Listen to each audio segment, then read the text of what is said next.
What's up, guys? Today I'm outside with my custom G36C because I wanted to show it to you guys and show you all the little customizations I did to bring it from a stock gun to something like this. Without further ado, let's get into it.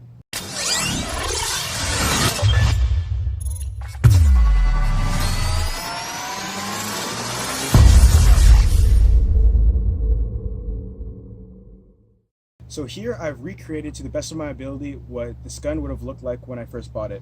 Originally this was a G36K.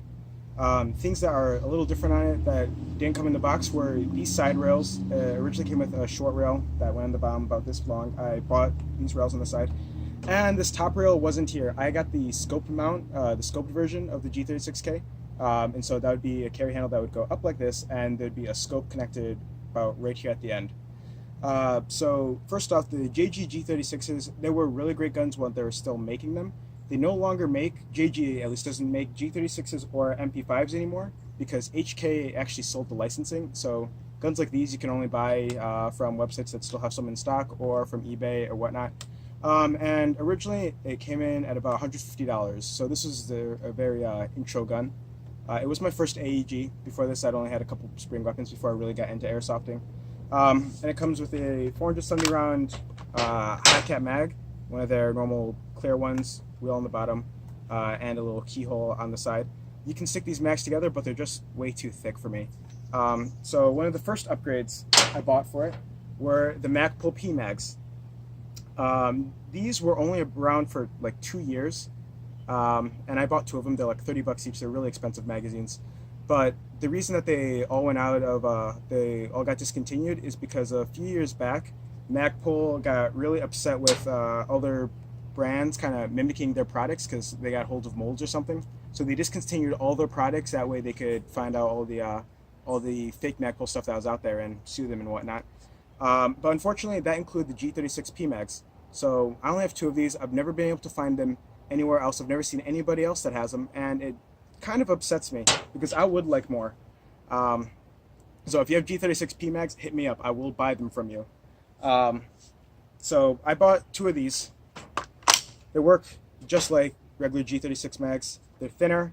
You can fit them in normal M4 mag pouches. So look at the difference in size in between these. And they're mid caps. They hold 120 rounds. Obviously, this didn't affect the performance of the gun at all. The gun is fairly accurate, but for me it is too long, or it was too long, because when I bought this I was a freshman in high school. First off, the G36s, the K and the C have the same length inner barrel, which is about 270 something millimeters, I believe. And the extended outer barrel, I'll show you. The extended outer barrel, which is all this right here, never had any inner barrel in it. The inner barrel stopped right here. This is a new inner barrel, so ignore that, but the inner barrel stopped right here or before, which means that the G36K was not really any more accurate than the C. That being said, it's a longer and a bigger gun. And for me, at that age, it was too big for me. I bought it mostly for the integrated scope because the C models don't have the scopes. And so it came with, it would be a longer gun, and I knew that, but I was a small kid at the time. Let's see if I can get this pin back in. Whatever. I was a pretty small kid at the time, and this is like carrying a M4 carbine, like a full-length carbine. And in the CQB field, especially for a kid that's like 13 years old, this is just way too long. Obviously, it has the folding stock like all G36 models do. Yeah, just as a stock weapon, is a very good intro gun. It was using running an 8.4 volt battery, which made it nearly non-fieldable for a like a skirmish type scenario. But I had fun with it, and it was really cool. And then I kind of got AR envy. I envied the customability that M4s have. G36s have version 3 gearboxes, which means you can get all the custom version 3 parts, but nearly all of the G36s on the market look the same. And the reason I bought the G36 in the first place because I didn't want it to be an M4 and I didn't want it to be an AK, so I went with this. But at the same time, anybody that has a G36, no matter what brand it is, looks like it's nearly the same type of gun. So I kind of went in and I found parts to customize it. So back to how it looks now. Nearly all the parts that I have into it now I bought at the exact same time because I saved up my money for years, honestly, because again, I was a little kid, and I bought all the parts that I wanted to turn it into this. The first thing I got was the Grippod. This I actually bought when it's still full K length because again, it was long for me and I need something to help me hold it. It's only like $10 to $11. It's a full length foregrip. It's got a little button in the back, and when you hit that, it becomes a bipod. That was really useful when the gun was full length because it let me set it up and I could aim down the scope that was still attached there, and it was pretty useful. But now that it's shorter, I use it mostly just to stand it on top of things and display like this. Next time I go play, I think I might take it off and see how I like it because it just makes the gun bulkier. It is pretty compact. Even though it is compact, it is pretty heavy. G36s are all plastic or polymer guns, and that makes them pretty dense. Like it's not like carrying a metal M4, which actually might be lighter than this, especially with the battery. Now I'm running 7.4 volt lipos.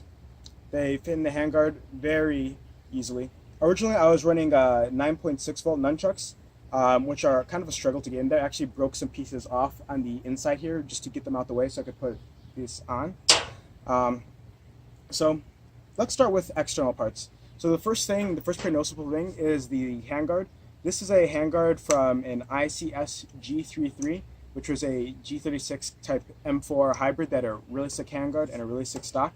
I probably would have bought a stock too, but their stocks aren't compatible with normal G36s. I'd have to modify it, and I didn't want to deal with that. Anyway, so Airsoft Megastore was actually just selling just the handguards for $20. So I picked one up, and the handguards are actually thinner than the original G36K. It's also lighter. All the rails are plastic, which is nice. Makes it really light. So the pins stick out on the sides here a little more than they would on the on this. So I got the handguard. I actually bought a 300 millimeter 6.03 Type bore Madbull black barrel. So even though my gun is now shorter, the barrel is longer than the one that came with the gun originally. See, it sticks out here. And I was running a suppressor. It was a really short suppressor, like this long for a while. But then I decided that it would just be better for me to keep the keep a flash hider on. This is a M4 birdcage style flash hider that I just kind of took from a M4 I had laying around. It's painted black. It's a metal flash hider painted black, but as you can see some of the orange coming through. But because when I put the suppressor on, then the gun again was about the same length as the full length G36K, and I didn't want that. I wanted to make the gun more compact.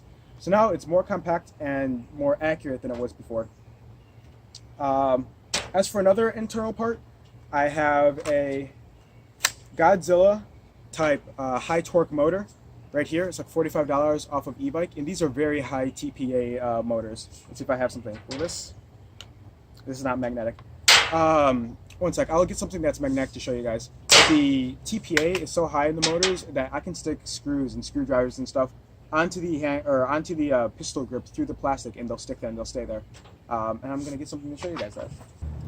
Okay, this is just a little multi-tool I had laying around, and look at that.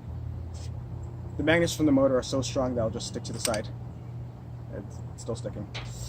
As for other internal parts, that's pretty much it. Just the motor and the barrel. I haven't done anything with the gearbox because everything still works. It shoots about 330 FPS on 0.2 gram BBs, which is perfect for CQB. And nothing's broke yet, so I haven't felt a need to do anything with the insides. It's ambidextrous, if I haven't already mentioned that. And the only part that has ever really failed me on this gun is the selector switch. The selector switch, when I first got it, wasn't tied on or wasn't screwed on too tightly, and in a game I was playing, it actually fell off. I found the actual selector switch again. I could put that on, but the little spring in the pin that's inside there that clicks the selector switch came off. So the selector switch no longer clicks. It just kind of slides in between all the fire modes. As for rate of fire, again, since I'm using a high torque motor and a 7.4 volt battery, it's not good at all. But on semi-automatic, it's extremely snappy. I'll put the battery in here real quick so you guys can tell. But again, since I'm playing CQB, where I play, it's semi-auto only all the time. So I wasn't going for a high rate of fire build. There you go. So this battery is fully charged, new 7.4 volt LiPo, and on full auto, It's obviously not bad, but it's not nearly as fast as if I decide to put a high-speed motor in it. By the way, my magazines are unloaded. And dry firing is not really an issue when using an AEG, because all it's doing is it's just cycling the gearbox, nothing's happening. And on semi-automatic, when I pull the trigger, it fires a BB pretty much instantly. So that's exactly what I wanted. I can speed fire extremely fast, and that's not the gearbox fault. It's just that the G36 trigger has a really long reset. Like, if I start squeezing the trigger now, you see how long that takes. And so to get a full cycle, you need to reset the trigger every time. So that's just physics, how long it takes for the trigger to get back into a regular firing position. And so it operates extremely well.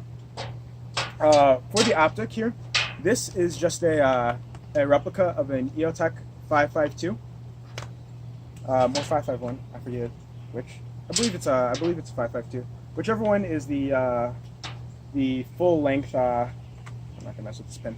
Whichever one is the full length thing. And I took the full length one instead of the short one, because even though I think the shorter one looks cooler, the full length lets you take AA batteries, and that's just the easiest thing usability wise. Because of the type bore, the gun is pretty accurate. In CQB, it's perfect, and the sight's sighted in pretty well.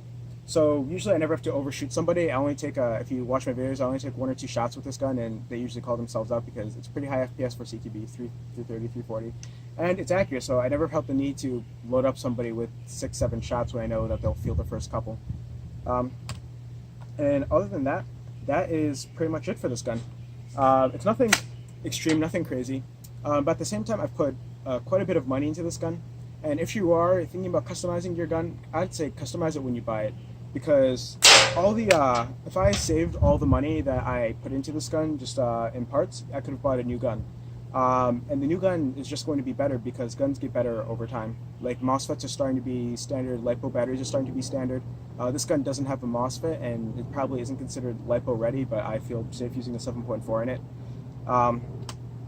And the build quality is just going to be better. So if this gun was $150 and I say I put another $100 to $150 into it, that's a $300 gun that I could have just bought new, which would be, if I bought a $300 gun today, it would be better than this is with another $150 put into it. But that, again, is just my opinion. Some people really like customizing their guns. Obviously, I do. This is the only rifle I use consistently. I don't feel the need to collect other guns or build other guns, because this is perfect for me. So if you have any questions, leave a comment, leave a like, subscribe, and I'll see you in the next one.